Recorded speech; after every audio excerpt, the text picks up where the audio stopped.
अभी हमारे कुछ स्टूडेंट्स एनटीपीसी विंध्याचल के शटडाउन प्रोजेक्ट पे गए हैं, जहाँ पे उनका कंप्लेन आया है कि खाने की समस्या है, खाने का पैसा नहीं मिल रहा है और ड्यूटी आवर्स, वर्किंग आवर्स 12-12 घंटे की है। आप लोगों को मैं एक चीज़ बताना चाहता हूँ, एनडीटी फील्ड में आपको लॉन्ग टर्म करियर नहीं बनाना है। एनडीटी फील्ड में आप लोग जाते हैं सिर्फ काम सीखने के लिए कि एनडीटी किया कैसे जाता है। एक बार आप एनडीटी फील्ड में जाके मल्टीपल फैसिलिटीज़, मल्टीपल इंडस्ट्रीज़ का एक्सपोजर ले लेती हैं, जैसे कि oil and gas, power plant, heavy engineering. मैं ज़्यादा इंडस्ट्री की बात नहीं करता, 3 इंडस्ट्री की बात करता हूँ, oil and gas, heavy engineering and power plant. In 3 industry का आप एक्सपीरियंस ले लीजिए। एक्सपीरियंस लेने के बाद फिर आपको क्यूसी पोजीशन पे स्विच करना रहता है। अब करियर के स्टार्टिंग में आप लोग एनडीटी फील्ड में जब एंटर करते हैं तो एनडीटी की jobs as a labour job होती हैं। ये बात मैं हमेशा आप लोग को बताता हूँ। करियर के शुरुआत में हमें अपना हाथ काला पीला करना पड़ता है, तभी हम आगे बढ़ पाते हैं। आज के टाइम पे बहुत सारी फैसिलिटीज़ मिलती हैं। जब मैंने अपना करियर स्टार्ट किया तब आई गेस 150 रुपये पर डे हमें मिलता था। खाना कंपनी प्रोवाइड करती थी, कुछ प्रोजेक्ट पे खाने का पैसा मिला करता था, वो भी 60 रुपये मिलता था। तो ये उस समय का रेट था।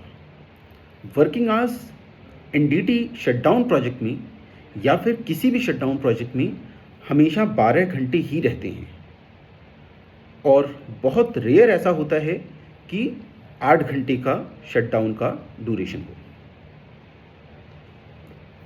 और एक चीज़ और हमें समझना है कि अगर शटडाउन का ड्यूरेशन 12 घंटा है तो मैक्सिमम साइट पे हमें लगातार 12 घंटे काम नहीं करना होता, हमें काम उसमें से 6 घंटा 8 घंटा ही करना होता है, बट हमें वहाँ रहना होता है।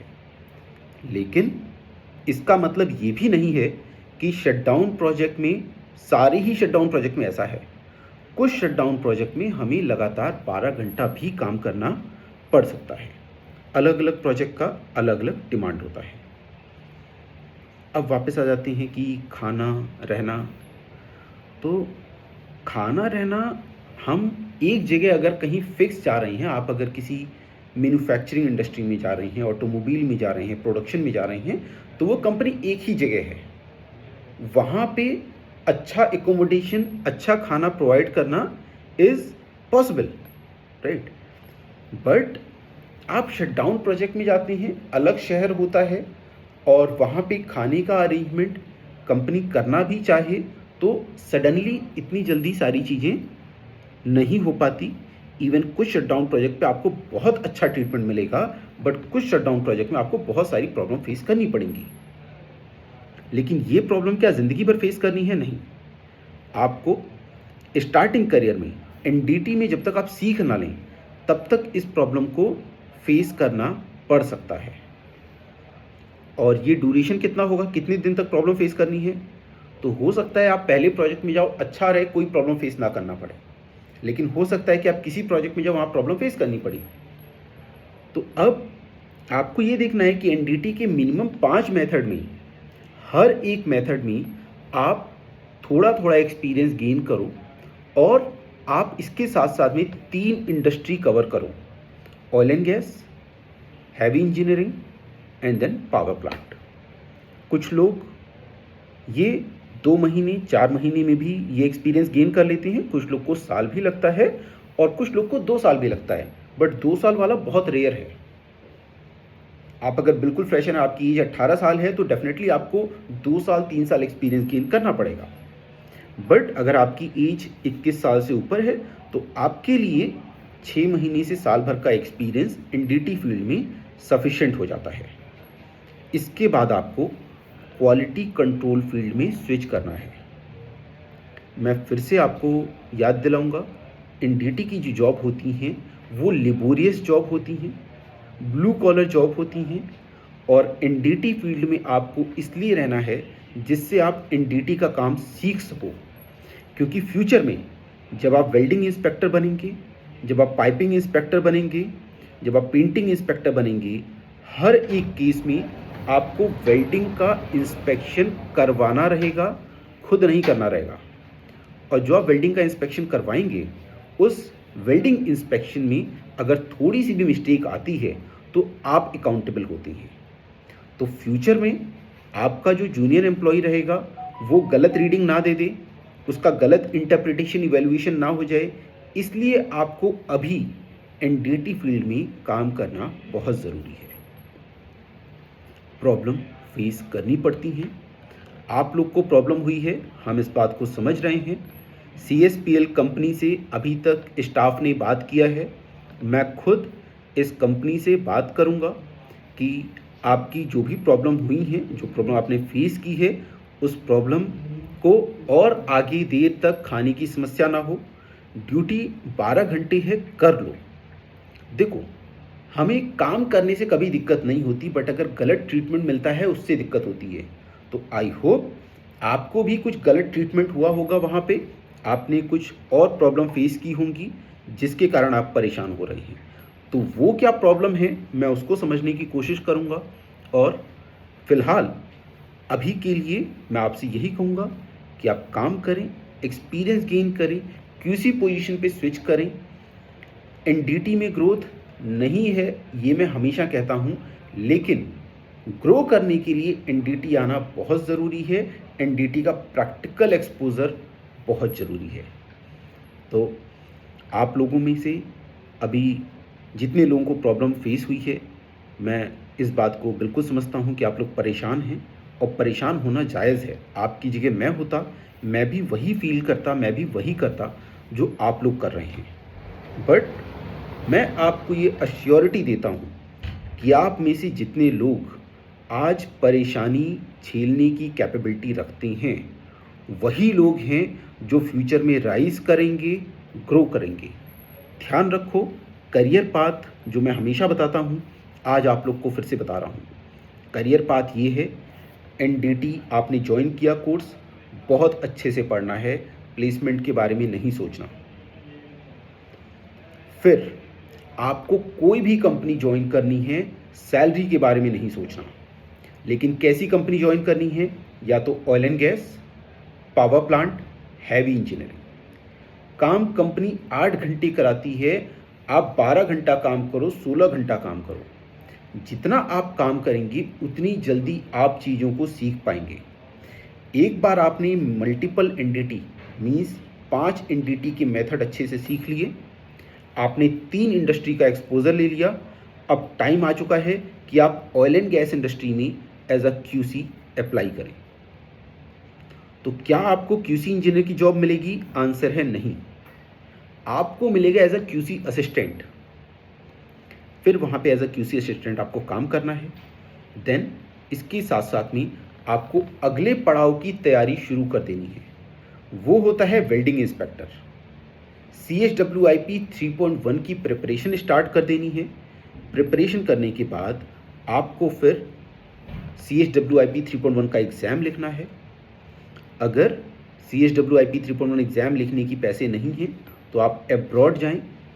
मैं ये नहीं कहता अब्रॉड जाने का सफ़र बहुत आसान है, बट हाँ, जो जाना चाहता है वो चला जाता है।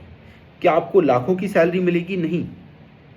आप जब अब्रॉड जा रहे हैं, अभी आपके पास सिर्फ एनडीटी लेवल 2 और QC है, तो आपको वहाँ पे 50 से 60 हज़ार रुपये महीना बचा पाओगे।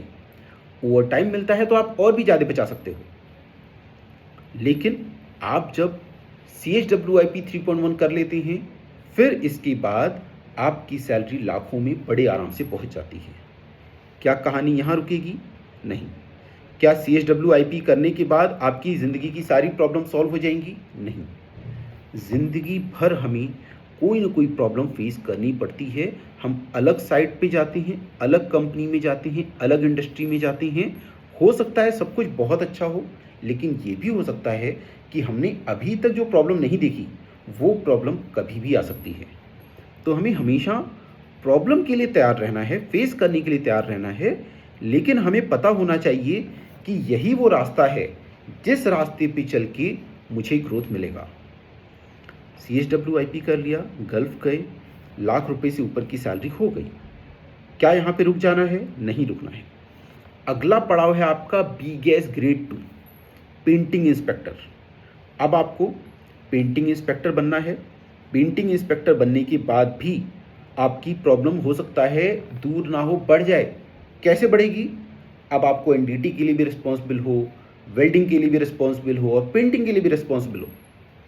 तो अब आपको काम नहीं रहेगा, लेकिन इधर प्रेशर रहेगा क्या कि कोई भी चीज़ गलत ना हो जाए। तो अब आपके ऊपर रिस्पॉन्सिबिलिटी रहेगी। अब पैसे का प्रॉब्लम दूर हो जाएगा, बट अब आपको नई नई अलग अलग प्रॉब्लम्स आएंगी लाइफ में। But you should know how to remain calm in such situation and how to handle situation. इसके बाद आप आगे चलेंगे, आपको एपीआई 570 कर सकती हैं, फिर आप बन जाती हैं पाइपिंग इंस्पेक्टर। इसकी आगे भी बहुत लंबी कहानी है, बट मैं वीडियो को लंबा नहीं करना चाहता। मैं आपको, आप एपीआई 570 कर लिया है, यहीं तक की कहानी को समराइज कर देता हूँ। आप एक पाइपिंग इंस्पेक्टर बन चुके हैं। पाइपिंग इंस्पेक्टर मतलब एक पाइपलाइन है, पाइपलाइन के अंदर गैस फ्लो कर रहा है, ऑयल फ्लो कर रहा है। इस ऑयल का टेम्परेचर माइनस में भी हो सकता है, इस ऑयल का टेम्परेचर हाइयर भी हो सकता है। तो जब किसी पाइपलाइन के अंदर गर्म लिक्विड फ्लो करेगा, ठंडा लिक्विड फ्लो करेगा, तो उसकी मैकेनिकल प्रॉपर्टीज़ बहुत ज़्यादा वेरी करती हैं, चेंज होती हैं। इसके कारण मटेरियल में करोजन आना पॉसिबल है और करोजन का रेट बहुत ज़्यादा बढ़ जाता है। पाइप की थिकनेस कम होने लगती है। इन सब चीज़ों के साथ साथ दो पाइप को जोड़ा जाता है वेल्डिंग करके। वेल्ड के जॉइंट कमज़ोर होने लगते हैं। हमने पेंट कर रखा होता है पाइप के ऊपर, तो पेंट किस लिए करते हैं? जिससे जंग ना लगे, करोजन ना लगे। तो करोजन भी लगने लग सकता है। पाइप की थिकनेस कम हुई, पाइप की थिकनेस कम होने से वहाँ पे क्या आ गया? अब पाइप कमज़ोर होने लगा, क्योंकि उसके अंदर लगातार ऑयल या गैस फ्लो कर रहा है। फिर आपको कई बार देखने को मिलता है कि पाइप की थिकनेस जो है वो कम हो रही है। थिकनेस कम हो रही है, इसका मतलब क्या है? Localised corrosion. पूरे पाइप पे ऐसा नहीं होता, पाइप के कुछ एरिया पे थिकनेस कम हो जाती है, तो हम इसे बोलते हैं लोकलाइज्ड करोजन। लोकलाइज्ड करोजन से कैसे प्रिवेंट करना है? हमें पेंटिंग जब हम करते हैं, बी गैस करते हैं, तो इसमें सिखाया जाता है कि पेंट करना ही एक ऐसा सॉल्यूशन नहीं है जिससे हम करोजन से बच सकते हैं। और भी बहुत सारे तरीके हैं, ओके, तो जिससे कि हम करोजन से बच सकते हैं। तो एक होता है by metallic contact. By metallic contact क्या होता है, मैं आपको बताता हूँ। मान लीजिए कि कोई स्टील का पाइप है। स्टील का पाइप जो है, स्टील कैसा मटेरियल है? वो मोर नोबल मटेरियल है। तो हम अगर कोई लेस नोबल मेटल स्टील के कॉन्टैक्ट में लगा दें, तो सबसे पहले करोजन किस पे होगा? जो लेस नोबल है। तो लेस नोबल मेटल कौन सा है? जिंक है, एल्यूमिनियम है। हम अक्सर करके जिंक को कॉन्टैक्ट में लगा देंगे स्टील पाइप के। फिर स्टील हमारा सेफ है, करोजन किस पे हो रहा है? जिंक पे हो रहा है। हमें दिख रहा है इस पे करोजन हो रहा है, हमने दूसरा चेंज करते रहेंगे जिंक का। इससे क्या होगा? हमारा जो पाइप है वो सेफ है और करोजन किस पे आ रहा है? जिंक पे आ रहा है। इसे बोलते हैं बाई मेटेलिक कॉन्टैक्ट। तो आप पाइपिंग इंस्पेक्टर हैं, पाइप के बारे में पूरी नॉलेज है, कैसे इंस्पेक्शन करना है, कैसे पाइप को सिक्योर रखना है। आप पेंटिंग इंस्पेक्टर भी हैं, तो आप पाइप को करोजन लगने से भी बचाएंगे। आप वेल्डिंग इंस्पेक्टर भी हैं, तो वेल्ड जॉइंट का इंस्पेक्शन भी आपको आता है। और आप एनडीटी इंस्पेक्टर भी हैं, तो जब आप एनडीटी किसी और से करवाएंगे, तो वो बंदा जब एनडीटी की रिपोर्ट देगा, या फिर रिपोर्ट से पहले आपका काम होगा एनडीटी विटनेस करने का, तो आप क्या इंश्योर करेंगे? आप यही इंश्योर करेंगे कि एक दिन मैं भी ऐसे ही एनडीटी टेक्नीशियन बन के काम करता था और मैंने भी साइट पे बहुत प्रॉब्लम फेस की है। तो आपको पता रहेगा उस बंदे का दर्द, उसका पेन पता रहेगा आपको। तो आप उसको उसी तरीके से काम करवाएंगे जिससे वो बेस्ट रिजल्ट दे सके। जो रीडिंग दे रहा है उसमें कोई दिक्कत ना हो। तो आप उस बंदे को ये प्रॉब्लम फेस नहीं करने देंगे जो प्रॉब्लम आप आज फेस कर रहे हैं। लेकिन आप इसके साथ साथ मेन काम क्या रहेगा कि एनडीटी की एक्यूरेट रीडिंग, एक्यूरेट रिजल्ट आपको मिलना। तो आप एक कंप्लीट प्रोफेशनल रहेंगे। एक पाइप से रिलेटेड जितनी भी मैक्सिमम इवैल्यूएशन आप कर सकती हैं, हर एक चीज़ करने की क्वालिफिकेशन, एलिजिबिलिटी, सर्टिफिकेशन, अथॉरिटी सब कुछ आपके पास रहेगी। इस तरीके से आप एक सक्सेसफुल वर्किंग प्रोफेशनल बनते हैं और आप एक हाई पेइंग जॉब सिक्योर करते हैं। अभी हमारे पास ग्रेटर नोएडा ऑफिस में ही इस समय करंटली एक कैंडिडेट है। He is from Hyderabad. उसके भाई की monthly salary 12 lakh rupees per month है। मैं ये किसी को नहीं कहता कि आप 12 लाख तक पहुंच जाएंगे, बट अगर आप ये करियर पाथ फॉलो करती हैं, अगर आपके अंदर स्ट्रगल फेस करने की कैपेबिलिटी है, तो आप मिनिमम 2.5 से 3 लाख रुपए डेफिनेटली क्रॉस कर जाएंगे। दोस्तों, इस प्रॉब्लम को हम मिलके साथ में फेस करते हैं। मैं कंपनी से बात करता हूँ, आपको जो प्रॉब्लम हुई है हम कोशिश करेंगे उसमें आपकी ड्यूटी आज अगर 12 घंटे है, मैं यही कहूँगा कि आप उसे 12 घंटे काम कर लो, लेकिन हम ये भी बात करेंगे कि भाई इन लोगों को आज में कुछ रिलैक्सेशन दिया जाए। आप लोगों को खाने का पैसा नहीं मिला है, मैं ये भी बात करूँगा कि आप लोगों को खाने का पैसा मिले, और आप लोग को जो भी प्रॉब्लम फेस करनी पड़ रही है वो प्रॉब्लम फेस करना ना पड़े, इसके लिए मैं ट्राई करूँगा। बट आपकी रिस्पॉन्सिबिलिटी क्या है?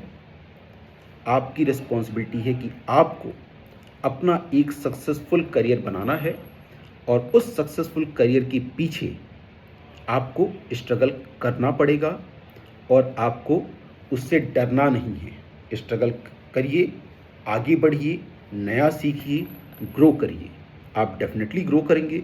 आपके इस सफ़र में अब से लेके आपकी आगे की जितनी भी जर्नी है, उन सब जर्नी में मैं आपके साथ हूँ, और मेरा साथ आपके साथ इतना है कि मैं आपको बेस्ट एजुकेशन दूंगा, बेस्ट गाइडलाइन दूंगा। मैं ये बिल्कुल नहीं बोलूँगा कि साइट पे प्रॉब्लम है, साइट छोड़ के आ जाओ। नहीं, प्रॉब्लम फेस करो, रहो, ग्रो करो, आगे बढ़ो। I wish you all the best so that you can face this struggle and grow in your career. Thank you.